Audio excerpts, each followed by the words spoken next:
L'histoire de Lamine Yamal. Il était une fois, à Esplugue de Llobregat, près de Barcelone, un jeune garçon nommé Lamine Yamal Nasraoui Ebana, né le 13 juillet 2007.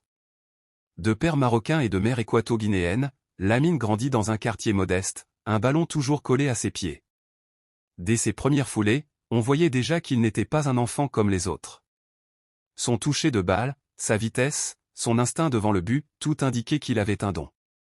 À l'âge de 7 ans, il intègre la Masia, le célèbre centre de formation du FC Barcelone, où il continue d'impressionner les entraîneurs et ses camarades. Rapidement, il gravit les échelons. À seulement 15 ans, il commence à s'entraîner avec l'équipe première du Barça. Puis, le 29 avril 2023, il entre dans l'histoire, à 15 ans et 290 jours, il devient le plus jeune joueur à porter le maillot du Barça en Liga. Avec ses dribbles déroutants, sa technique raffinée et sa confiance insolente, il se fait déjà une place dans un club où tant de légendes ont brillé avant lui. Mais l'histoire ne s'arrête pas là. En 2023, Lamine choisit de représenter l'Espagne, malgré ses origines multiples. Il devient international et bat à nouveau des records de précocité, devenant notamment le plus jeune buteur de l'histoire de la sélection espagnole.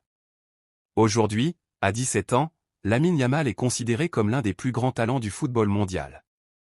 On le compare déjà à Messi ou à Ansu Fati, mais lui garde les pieds sur terre.